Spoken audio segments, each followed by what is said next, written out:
as the Pearl of the Indian Ocean, is a nation of rich cultural diversity. Among its vibrant communities are the Sri Lankan Muslims, who make up about 9% of the population. Predominantly Sri Lankan Moors, they are descendants of Arab traders who arrived as early as the 8th century, drawn by the island's key position on ancient maritime trade routes. These early Muslims settled mainly in coastal areas like Colombo, Galle, and Batticaloa, playing a vital role in the spice trade and contributing significantly to Sri Lanka's social, cultural, and economic life. This research documentary explores the role of Muslim women in the performing arts within the Sri Lankan Muslim community, specifically focusing on Galle Fort. It investigates the ways Muslim women engage in music performance, examining the elements of performance, religious interpretations, and ideological dimensions. Utilizing ethnographic methods such as semi-structured interviews, discussions, and video recordings during fieldwork, data were gathered and analyzed through thematic analysis. They're still continuing it. A lot of people have gone, we don't have any people, but still the families in Fort, they are still that old Sri Lankan Muslims. Galle, on Sri Lanka's southern coast, is a historic city with a rich multicultural heritage. Once a thriving port that attracted traders from Arabia, Persia, and Southeast Asia, Galle identity was shaped long before European colonization. The Portuguese built the first fort in 1588, later expanded by the Dutch in 1640, turning it into a key commercial hub. Though the British shifted focus to Colombo in 1796, they preserved much of the fort. A UNESCO World Heritage Site, Galle Fort is a historical symbol of resilience. Today, Galle Fort is home to 1,071 residents, with the majority being Sri Lankan Muslim Moors. These Moors, descendants of Arab traders, have maintained a vibrant community, deeply rooted in their Islamic faith and cultural traditions. The Mira Mosque stands as a testament to their enduring cultural and religious presence, with many following the Shafi'i school of Islamic jurisprudence and engaging in Sufi tariqa orders like Qadiri, Shadhili, and Naqshbandi. The question of whether Muslim women can participate in performing arts is multifaceted and involves religious, cultural, and social considerations. The permissibility and participation of Muslim women in performing arts vary depending on interpretations of Islamic teachings, cultural contexts, and individual perspectives within different Muslim communities. In exploring the role of Muslim women in the performing arts within the Sri Lankan Muslim community, particularly in Galle Fort, 4 main themes emerged from our analysis: religious interpretations, cultural contexts, activities related to music, and the historical and present conditions of these practices. Islamic jurisprudence offers varied views on performing arts. Some scholars permit music, dance, and theater if they don't lead to immoral behavior, while others see certain forms as contradictory to Islamic principles. The Quran doesn't explicitly forbid music, and some hadiths allow singing and tambourine playing during celebrations, though interpretations differ widely. Cultural contexts also play a key role, especially in South Asia, where Muslim women have historically engaged in classical arts. These traditions often blend with religious practices, resulting in differing levels of acceptance of the performing arts.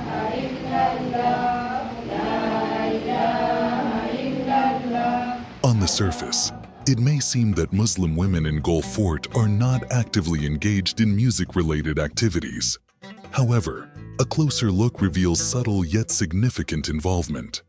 Religious and spiritual music takes precedence, while engagement in secular music practices is less common. Semi-structured interviews revealed that adolescent girls in Galle Fort often participate in various secular music activities, These include traditional stick dances, kalikambu, robin dances, and the recitation of kasida. Additionally, it was noted that young girls have the opportunity to study music in school, where the use of musical instruments is not prohibited. However, as girls reach adulthood, there is a noticeable shift in societal attitudes within the Muslim community in Galle Fort.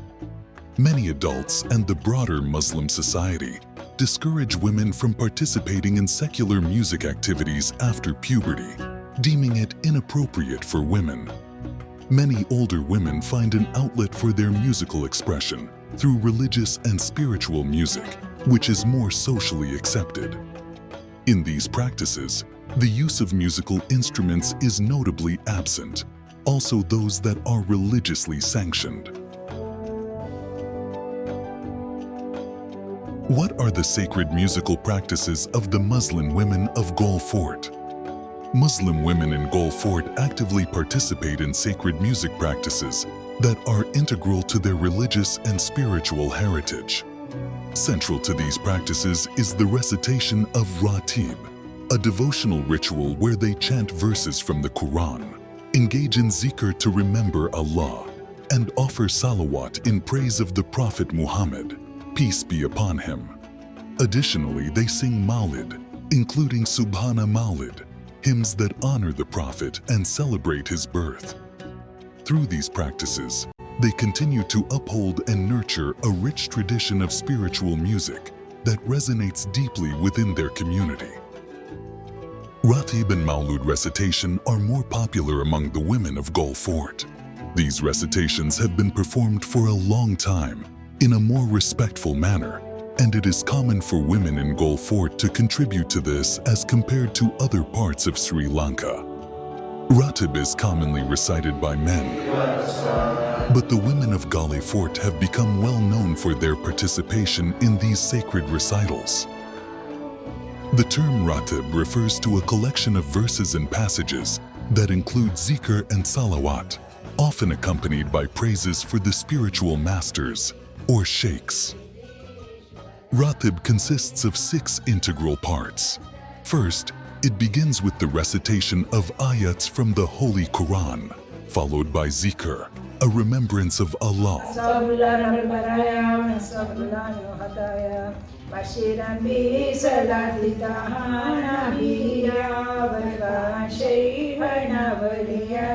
Next is the offering of salawat, praising the Holy Prophet Muhammad, peace be upon him.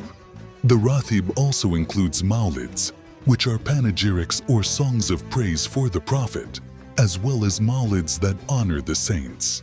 Finally, it concludes with dua or munajat, supplications seeking Allah's blessings. Women often perform these recitations at home, particularly on Friday and Monday nights, Thursday and Sunday nights according to the English calendar. Every week, they gather to recite these Ratib, especially Jalaliya Ratib, Hamsad Mawlud, Latifia Ratib, while Thalai Fatiha, Serendib Mawlud, Haddad Ratib, Subhana Mawlud are recited annually. These sacred practices have been passed down through generations, primarily through oral tradition, and are also taught in madrasas, ensuring the continuity of this spiritual heritage. There is a strong belief among them that the recitation of Ratib helps in success in business, fulfillment of marriage proposals, recovery from illness, and safe and easy delivery of babies, without any deformity and fulfillment of all reasonable and legitimate desires. One of the most revered Ratibs, Ratib Jalaliya, was authored by Qutbuz Zaman Sayyid Muhammad Mapillai, Labai Alim Waliullah, and written in Arabic and Arabic Tamil.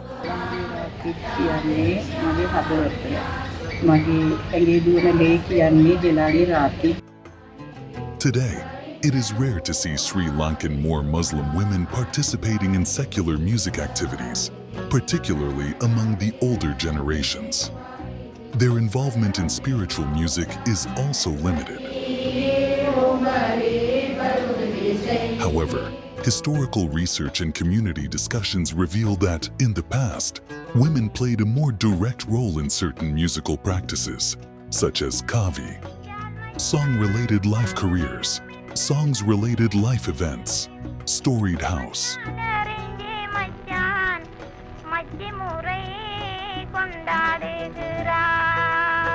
Kalikambu dance, padam, debate songs, Robin dance, Islamic Geetha, drama songs and Vilupata.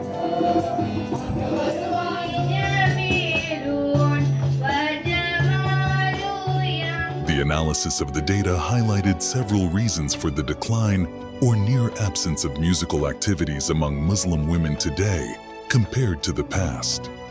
Stems from a mix of religious conservatism, cultural shifts, busy lifestyles, and social stigma, all of which discourage participation in music, particularly in secular or public settings. The erosion of oral traditions, a focus on religious education, and the influence of Western culture have further contributed to this reduction, with those still engaging in music often doing so privately, focusing on religious or spiritual themes. In conclusion, this documentary has explored the intricate relationship between Muslim women in Galle Fort and their engagement with the performing arts, particularly in the context of sacred music practices. Through a deep dive into historical records, cultural narratives, and personal testimonies, we have uncovered the evolving role of these women in musical traditions that are both deeply spiritual and culturally significant. Despite the challenges posed by religious conservatism, cultural shifts, and modern lifestyles, the resilience and dedication of these women in preserving their musical heritage shine through. Their participation in practices like Ratib and Maulid not only reflects their spiritual devotion, but also serves as a testament to the rich and diverse cultural tapestry of the Muslim community in Galle Fort. This documentary not only documents their contributions, but also invites broader reflection on the intersection of gender, religion, and cultural expression in contemporary society.